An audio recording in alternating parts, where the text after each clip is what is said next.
സുശീലേ, സുഷു, ഷൂഷു. ഓയ്, എന്ത് മീനാ കിട്ടിയേ? നത്തോലിയാ. ആ, എനിക്ക് ആവോലിയാ കിട്ടിയത്. ആവോലി. ജ്യോതിയും ശരണ്യയും വന്നിട്ടുണ്ട്. ജ്യോതി ശരണ്യ. ഓ, പണിയായല്ലോ. ഏറെക്കുറെ ഏറെക്കുറെ. ഞാൻ പോട്ടെ. ആ, ആരോടാ അമ്മ കിടന്ന് വിളിച്ചു പോകുന്നേട്ടെ? ആ, അതെ, അപ്പുറത്തെ സുശീല ചേച്ചിയില്ലേ? ആ, അവളെ ഞാൻ മീനൊക്കെ വാങ്ങി തിരിച്ചു വരുമ്പോ അവള് മീൻ മേടിക്കാൻ പോകുന്നതേ ഉള്ളൂ. അപ്പൊ എനിക്ക് കാദറിന്റെ അടുത്ത് മീൻ മേടിക്കാൻ പറ്റി. അവൾക്ക് മൊയ്തുവിന്റെ അടുത്തുനിന്നാ. കാദറിന്റെ അടുത്ത മീനാ നല്ലത്. അവള് വന്നപ്പോഴത്തേക്കും കാദർ പോയി. ദേ, അമ്മ മീൻ മേടിച്ച് വെച്ചിട്ടുണ്ട്. പറഞ്ഞേ നമുക്ക് മീൻകറി വെക്കണ്ടേ? ഞാനോ? മീൻകറി വെക്കാനോ? അമ്മയുടെ മീൻകറി കൂട്ടാനാണ് ഞാൻ ഇങ്ങോട്ട് വന്നത്. എപ്പോഴും ഞാൻ എന്റെ മീൻകറി കൂട്ടിയിട്ടല്ലേ ചോറുണ്ണന്നേ. ഇന്ന് അമ്മ പോയി കറി വെക്ക്. എന്റെ പൊന്നു കുഞ്ഞെ, മീൻ ഞാൻ വെച്ചോളാം. നീ ആ വെളുത്തുള്ളിയൊക്കെ എനിക്കൊന്ന് ശരിയാക്കി തന്നാ മതി. ഇതിപ്പോ എനിക്ക് ചക്കയപ്പം വേണമെന്ന് പറഞ്ഞിട്ട് ചക്ക അതെ റെഡിയാക്കി വെച്ചേക്കോ. ചക്കയപ്പം ആക്കേച്ച് വേണ്ടേ ഇത് ഉണ്ടാക്കാൻ വേണ്ടിട്ട് മീന്. അപ്പത്തേക്ക് നീ ഇതൊക്കെ ഒന്ന് ശരിയാക്കി താവാ.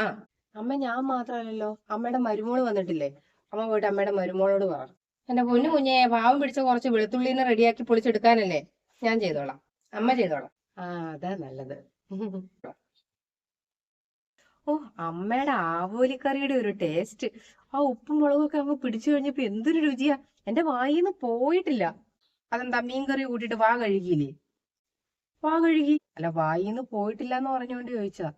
അമ്മ, എന്റെ പൊന്നു ജ്യോതി, അവക്ക് മീൻകറി നല്ലോണം ഇഷ്ടപ്പെട്ടെന്നാ പറഞ്ഞത്. അവക്ക് പണ്ടേ എന്റെ കറിയൊക്കെ ഭയങ്കര ഇഷ്ടമാണ്. അതാണ് കൊച്ചു പറഞ്ഞത്. അവളുടെ ഒരു കളിയാക്കല്. ഓ ഓ ഓ, ആ, അങ്ങനെ അങ്ങനെ. അങ്ങനെയാണെ കുഴപ്പമില്ല. ശരണ്യ മോളെ, അവിടെ എങ്ങനെയുണ്ടടി മോളെ? അയൽക്കാരൊക്കെ നല്ല സ്നേഹമുള്ളവരാണോ? അയൽക്കാരെന്നൊക്കെ പറയുമ്പം എല്ലാരും അവരവരുടെ കാര്യങ്ങൾ നോക്കി കഴിയുന്നവരമ്മേ. എനിക്ക് തൊട്ടപ്പുറത്തെ വീട്ടിൽ താമസിക്കുന്ന എല്ലാവരുടെയും പേര് പോലും അറിയില്ല. അപ്പളാ. ഓ, എന്റെ പൊന്നു കുഞ്ഞെ, കാലം പോയൊരു പോക്ക്. പണ്ടൊക്കെ അയൽക്കാരെന്ന് പറഞ്ഞാൽ എന്തോ ഒരു സ്നേഹമായിരുന്നു പരസ്പരം. ഇപ്പൊ ആണെങ്കിൽ ഒരു സമ്പർക്കവും ഇല്ല. പണ്ടൊക്കെ എന്ന് പറഞ്ഞാൽ ഒരു കറി വെച്ചാലോ എന്തെങ്കിലും വിശേഷപ്പിടിച്ച ഒരു സാധനം ഉണ്ടാക്കിയാലോ ഒക്കെ അപ്പുറത്തെ വീട്ടിൽ കൊണ്ടു കൊടുക്കും. കറിയൊക്കെ മാത്രമോ, ചക്ക മാങ്ങ എന്തൊക്കെയാണെങ്കിലും ഇല്ലാത്തവർക്ക് അങ്ങോട്ടും ഇങ്ങോട്ടും കൊടുത്ത് പരസ്പരം സ്നേഹിച്ച പണ്ടത്തെ ആൾക്കാർ കഴിഞ്ഞുകൊണ്ടിരുന്നത്. ഇപ്പൊ ഓരോ മതിലിനകത്തും ഓരോ വീടാ. അപ്പുറത്തെ വീട്ടിൽ താമസിക്കുന്ന ആൾക്കാരുടെ പേര് പോലും അറിയത്തില്ല എന്ന് പറഞ്ഞ കാലം പോയൊരു പോക്കേ. ഓ, എന്റെ ദൈവമേ, വാങ്ങിയും കൊടുത്തും ഒക്കെ ജീവിച്ചിരുന്ന കാലം. ഓ, അങ്ങോട്ടും ഇങ്ങോട്ടും ഓരോ സാധനം കൊണ്ട് കൊടുക്കുകയും ചെയ്യും, എന്നിട്ട് അതിന് കുറ്റം പറയുകയും ചെയ്യും. അതിലും ഭേദം ഒന്നും കൊടുക്കാതിരിക്കുന്ന പൊടിയാണ്. ഓ, എന്റെ ദൈവമേ, അപ്പുറത്തെ രമണീയച്ചയൊക്കെ എന്തോരം ഒക്കെ അതും ഇതും ഉണ്ടാക്കി കൊടുത്തേക്കുന്നു. എന്നോട് പറയുന്നത് കേട്ടില്ലേ? എന്തിനാ ജ്യോതി വെറുതെ? അമ്മ, ഇവളോട് പറയാമേ പിങ്ക് എനിക്ക് തരാൻ വേണ്ടിട്ട്. എനിക്ക് പിങ്ക് കളർ ചുരിദാറാ ഇഷ്ടം. അതെന്റെ ഫേവറേറ്റ് കളറാ. തരാൻ പറയാമേ അവളോട്. എന്റെ ഫേവറേറ്റ് കളറാ പിങ്ക്. ഞാനല്ലേ ആദ്യം എടുത്തത്. ഞാൻ തരൂല. ഓ, നിനക്ക് അങ്ങനെ ആദ്യം കിട്ടി? നീ ചാടിക്കയറി എടുത്തിട്ടല്ലേ? അല്ലെങ്കിൽ തട്ടിപ്പറിക്കാൻ നീ പണ്ടേ മിടിക്കുകയാണല്ലോ. അതെന്നാ വർത്താനോ ജ്യോതി നീ പറയുന്നത്? ഞാനെന്താ തട്ടിപ്പറിക്കുന്ന ആളാണോ? ഞാൻ നിന്റെ എന്താ ഇതുവരെ തട്ടിപ്പറിച്ചേക്കുന്നേ? എന്നാ അമ്മ അവൾ ഇങ്ങനെ പറയുന്നേ? ഞാൻ എന്തേലും ഇവിടെ തട്ടിപ്പറിച്ചിട്ടുണ്ടോ? ഓഹ്, എന്റെ പൊന്നു ദൈവമേ, യൂണിഫോം ഇട്ട പോലെ രണ്ടുപേരും ഒരേ കളർ ആകണ്ടെന്ന് വിചാരിച്ചാണ് രണ്ട് കളറുള്ള തുണി മേടിച്ചത്. അപ്പൊ തുടങ്ങി രണ്ടുപേരും കൂടി അടി കൂടാൻ വേണ്ടിട്ട്. കൊച്ചു പിള്ളേരെ പോലെ നാണമില്ലാത്ത രണ്ടെണ്ണം.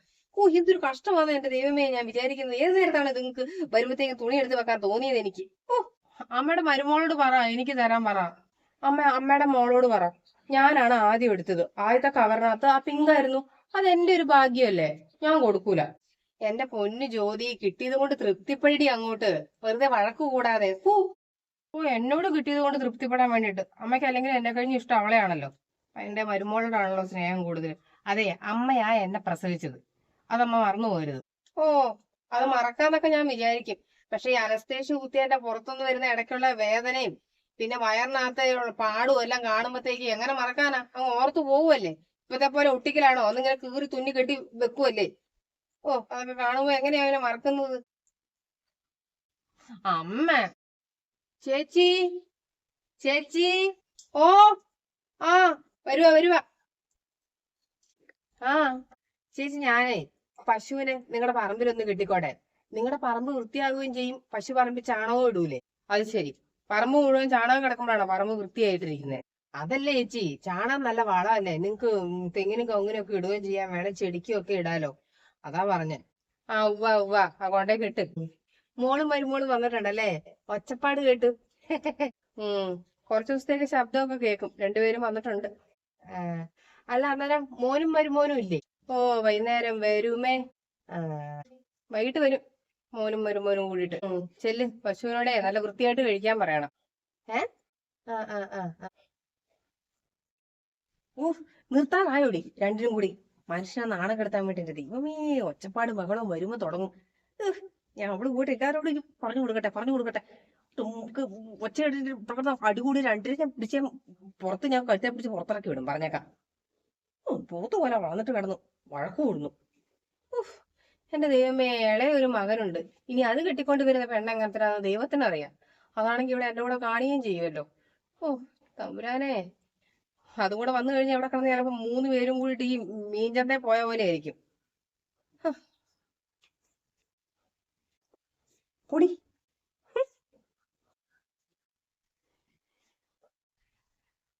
എടി പെങ്കൊച്ചെ, അമ്മായി വരുന്നുണ്ടെന്ന് ഇങ്ങോട്ട്. ഇപ്പൊ എന്നെ വിളിച്ചായിരുന്നു. അതെന്തിനാ ഇങ്ങോട്ട് വരുന്നേ? അമ്മായി സ്കൂള് വരെ വരുന്നതാ. ഇപ്പൊ ഇവിടെ അടുത്തല്ലേ സ്കൂൾ, അപ്പൊ ഇങ്ങോട്ടും കൂടി ഒന്ന് കേറുന്നതാ. സ്കൂളിലെ സർട്ടിഫിക്കറ്റ് അമ്മായിക്ക് എന്തോ ഒരു കാര്യത്തിന് ആവശ്യമുണ്ടെന്ന്, അപ്പൊ അത് വാങ്ങിക്കാൻ വേണ്ടിട്ട് വരുന്നതാ. അപ്പൊ ഇങ്ങോട്ട് വന്നിട്ടേ പോകോളെന്ന് പറഞ്ഞ് എന്നെ വിളിച്ച്. ഓ, ഈ അമ്മായി സ്കൂളിലൊക്കെ പോയിട്ടുണ്ടല്ലേ? കണ്ടാ പറയത്തില്ല. അതെന്താ? അല്ല, ഈ വാ തുറന്നാ വരുന്ന ഭാഷയും സംസ്കാരവും കേട്ടാലേ സ്കൂളിന്റെ പടി കണ്ടിട്ടുണ്ടോന്ന് പോലും സംശയം തോന്നും. അതാ പറഞ്ഞേ. എന്റെ പൊന്നു പെങ്കൊച്ചെ, അമ്മായി ഇങ്ങോട്ട് വരുമ്പോ നീ വെറുതെ കേറിയിട്ട് അമ്മായിയോട് ഓരോന്ന് വർത്താനം പറഞ്ഞ് ദേഷ്യം പിടിപ്പിക്കാൻ നീ നിൽക്കരുത്. അമ്മായി എന്തേലും അവിടെ കിടന്ന് പറഞ്ഞോട്ടെ, നീ ഒന്നും മിണ്ടാതെ ചിരിച്ചോണ്ട് അങ്ങ് നിന്നാ മതി, കേട്ടോ പറഞ്ഞത്. എന്നെ ചൊറിയാൻ വന്നാൽ ഞാൻ കയറി മാന്തും, ഉറപ്പായിട്ട് മാന്തും. എടി പെങ്കൊച്ചെ, അമ്മായിനെ നമുക്ക് പറഞ്ഞ് തിരുത്താൻ പറ്റുമോ? നിന്റെ പ്രായത്തിന് മൂത്തല്ലേ ഒന്നുമില്ലെങ്കിലും. പ്രായമായവരെ പറഞ്ഞ് തിരുത്താൻ പറ്റിയല്ല. നിനക്ക് പിന്നെ വിവരം ഇല്ലെങ്കിലും വിദ്യാഭ്യാസം ഇല്ലേ? ആ, അപ്പൊ നീ അതിന്റെ ഒരു തഞ്ചത്തിലൊക്കെ അങ്ങോട്ട് പെരുമാറാൻ പഠിക്കണം. നോക്കാം. ഓ എന്റെ ദൈവമേ, 2 പേരും ഉണ്ട് ഇവിടെ. അമ്മായി ഇങ്ങോട്ട് വന്നാ എന്താവും എന്തോ. ഈ പെണ്ണാണെങ്കിൽ എപ്പോഴും അമ്മായി ദേഷ്യം പിടിപ്പിച്ച് ഇവിടുന്ന് പറഞ്ഞു വിടുള്ളൂ. ഇപ്പൊ എന്റെ വളർത്തു ദോഷമാണെന്നാണ് പറയുന്നത്. പെണ്ണിനെ അട്ടി കൊടുത്ത് വളർത്തിയിരുന്നത്. എന്നാലും എന്റെ ജ്യോതിക്കുട്ടാ, നിന്റെ ആ പഴയ നിറവും ഗുണവും എല്ലാം അങ്ങോട്ട് പോയല്ലോടി പെങ്കൊച്ചെ. ഓ, നിന്നെ പ്രസവിച്ച് നേഴ്സ് കൊച്ചിനെ എടുത്ത് പുറത്തോട്ട് കൊണ്ടുവന്നു. നിന്റെ അച്ഛനുണ്ടോ എടുക്കാൻ അറിയുന്നു? നിന്റെ അച്ഛന്റെ പേടിയും വെപ്രാളവും കണ്ടിട്ട് നേഴ്സ് എന്റെ കയ്യിലോട്ട് തന്ന കൊച്ച. അന്ന് നിന്നെ കാണാൻ എന്തോ ഒരു ചേലായിരുന്നടി പെണ്ണെ. പിന്നെ അങ്ങോട്ട് 3 മാസം കഴിഞ്ഞപ്പോഴത്തേക്ക് നിന്റെ ഭംഗി പോകാൻ തുടങ്ങിയേ. അങ്ങനെ പോയി പോയി പോയി പോയി നീ ഇങ്ങനെയായി. ഈ ആ, നീ ഇവിടെ ഉണ്ടായിരുന്നോ? ഓ, നീയും വന്നിട്ടുണ്ടായിരുന്നോ? ഇവിടെ വന്നത് ഞാൻ അറിഞ്ഞില്ല. കേട്ടോ കൊച്ചേ, എനിക്ക് ഒട്ടും ഇഷ്ടമില്ലാത്ത കല്യാണമായിരുന്നു നിന്റെ ആങ്ങളയുടെ. ഈ പെങ്കൊച്ചിനെ കെട്ടണ്ടാന്ന് ഞാൻ ആകുന്നു പറഞ്ഞതാ. നിന്റെ ആങ്ങളെ ചെറുക്കനും കേട്ടില്ല. നിന്റെ അമ്മ പിന്നെ അമ്മാവൻ പറയുന്നതായിരുന്നു വലിയ കാര്യം. ഒരു ഗതിയും ഇല്ലാത്ത കുടുംബം. എന്തെങ്കിലും ഒരു ഗതി ഉണ്ടായിരുന്നെങ്കിൽ കുഴപ്പമില്ലായിരുന്നു. അങ്ങനത്തെ ഒരു കുടുംബം. നിന്റെ വീട്ടുകാരൊക്കെ എന്ത് പറയുന്നടി? വീട്ടിലെല്ലാരും സുഖമായിട്ടിരിക്കുന്നു അമ്മായി, കുഴപ്പമൊന്നുമില്ല. ഓ, ഇപ്പൊ ചിലപ്പോ സുഖമായിരിക്കും. നിനക്ക് ശമ്പളം കിട്ടുന്നതിന് ഒരുവിധം വീട്ടിലോട്ട് കൊടുക്കുന്നുണ്ടാവും. അതുകൊണ്ട് വീട്ടുകാർക്കൊക്കെ സുഖമാന്ന് പറഞ്ഞതേ. ഞങ്ങൾ വന്ന് കാണുമ്പോ അവർക്ക് വലിയ സുഖമുള്ളതായിട്ടൊന്നും ഞങ്ങൾക്ക് തോന്നിയില്ല. ഇതിപ്പോ ശമ്പളം കൊടുത്താലും നമ്മളൊന്നും ആരും ഒന്നും പറയുമില്ല. നിന്റെ അമ്മായിയമ്മ ഒരു പാവമായതുകൊണ്ട്.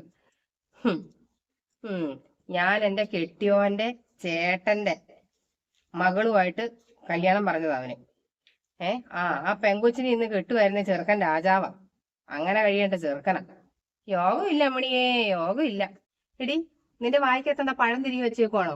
എന്നോട് വഴക്കൂടാൻ നിനക്ക് നല്ല നാക്കാണല്ലോ. ഇപ്പൊ നിന്റെ നാക്കെന്തി? ഓ, അപ്പൊ നിന്നോട് ഇവിടെ വഴക്കിടുവോ? എന്ത് കാര്യത്തിന്? ഞങ്ങളുടെ കൊച്ചിനോട് നീ വഴക്കിടുന്നത്? അപ്പൊ വഴക്കാളിയാ? അയ്യോ, തലയും കുനിച്ചു പിടിച്ചുള്ള നിപ്പ് കണ്ടാ പറയോ വഴക്കാളിയാന്ന്? നാലോണം അങ്ങോട്ട് പൊട്ടിച്ചു കൊടുക്കണം. വഴക്കിടാൻ വന്നിട്ടുണ്ടെങ്കിൽ കൊള്ളാലോ അവള്. ദേ അമ്മായി, വെറുതെ അവളെ കുറിച്ച് ഒരു അക്ഷരം പറയാൻ നിൽക്കണ്ട, കേട്ടല്ലോ.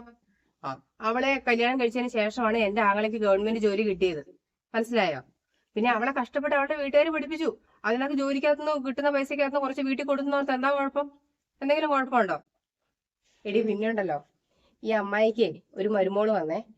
അമ്മായിയുടെ മരുമോള് വന്ന ഒരു 2 മാസം കഴിഞ്ഞപ്പോഴത്തേക്കും അമ്മായിയുടെ മകൾ ഒളിച്ചോടിപ്പോയി. പിന്നെ എന്തോ കടബാധ്യതയൊക്കെ ആയിട്ട് അമ്മായിയുടെ വീടും ജപ്തിയായി. ഇപ്പൊ വാടക വീട്ടിലങ്ങാണ്ടാ താമസിക്കുന്നത്.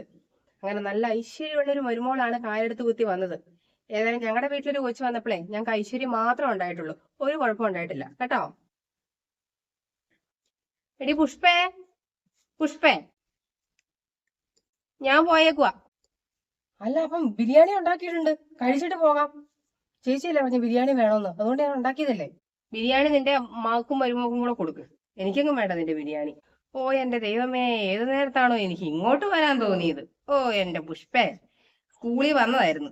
ഓ 3-ാം ക്ലാസ്സിലെ പഠിത്തം കഴിഞ്ഞ് പോയതാ, പിന്നെ സ്കൂളിൽ വന്നതാ. അത് വന്നേച്ചിട്ട് തിരിച്ചതുവഴി അങ്ങ് പോരാഞ്ഞിട്ടാ എനിക്ക് കെട്ടിയെടുത്ത് ഞാൻ ഇങ്ങോട്ട്. ഞാൻ പോവാ. അയ്യോ, നീ എന്താടി പറഞ്ഞ അമ്മായിയോട്? നീ എന്തോ പറഞ്ഞിട്ട് നല്ലോണം അതിനെ ദേഷ്യം പിടിപ്പിച്ചിട്ടുണ്ട്, അല്ലെങ്കിൽ ഇങ്ങനെ ഇറങ്ങി പോയേല. ഓ എന്റെ പൊന്നു കുഞ്ഞെ, നിന്നോട് ഞാൻ പറഞ്ഞില്ലേ നിന്റെ വായടച്ച് വെക്കണേന്ന്. നീ എന്താടി പറഞ്ഞത്? എന്റെ അമ്മ, ഞാനൊന്നും മിണ്ടാതെ നിൽക്കുമായിരുന്നു. ഇവിടെ അമ്മായി അതും ഇതും പറഞ്ഞപ്പോ ഞാൻ പറഞ്ഞു പോയതാ. ഒരൊറ്റ ഇവക്കിട്ട് കൊടുക്കണം. ഞാൻ എന്തെങ്കിലും പറയുമ്പോ അവർക്ക് പറയാൻ വേണ്ടി 100 നാക്കുണ്ട്. അമ്മായി ഇവിടുന്ന് കൊണ വെച്ചപ്പോ നിന്റെ വായിക്കകത്ത് നാക്കില്ലായിരുന്നല്ലോ ഒന്നും പറയാൻ. അത് പിന്നെ നിന്നോട് വഴക്കൂടാനുള്ള സ്വാതന്ത്ര്യം എനിക്കുണ്ടല്ലോ. നീ എന്റെ സ്വന്തം അല്ലേ, അതുകൊണ്ടിട്ടാ ഞാൻ നിന്നോട് മാത്രം വഴക്കടിക്കുന്നത്. അല്ല, നീ എന്തിനാ എനിക്ക് വേണ്ടിട്ട് അമ്മായിയോട് വെറുതെ വഴക്കുണ്ടാക്കിയേ? നിന്നോട് ഞാൻ വഴക്കടിക്കും, വേറെ ആരും വഴക്കടിക്കണ്ട. നിന്നെ വഴക്ക് പറയാനും ദേഷ്യപ്പെടാനും ഒക്കെ എനിക്ക് മാത്രം അധികാരമുള്ളൂ. അതെന്റെ മാത്രം കുത്തകയാ. അയ്യടി, ഇങ്ങോട്ട് വാ വഴക്കുണ്ടാക്കാൻ വേണ്ടിട്ട്. അവളുടെ കുത്തകയാ പോലും. ആടി കാണാം. നീ പൊടി, നീ പൊടി പൊടി പൊടി പൊടി. അമ്മ ഇത് കണ്ടോ ഇവള് വെറുതെ എന്നോട് വഴക്കുണ്ടാക്കുന്നേ. മാമാനെ, ബിരിയാണി കഴിക്കാൻ വാ.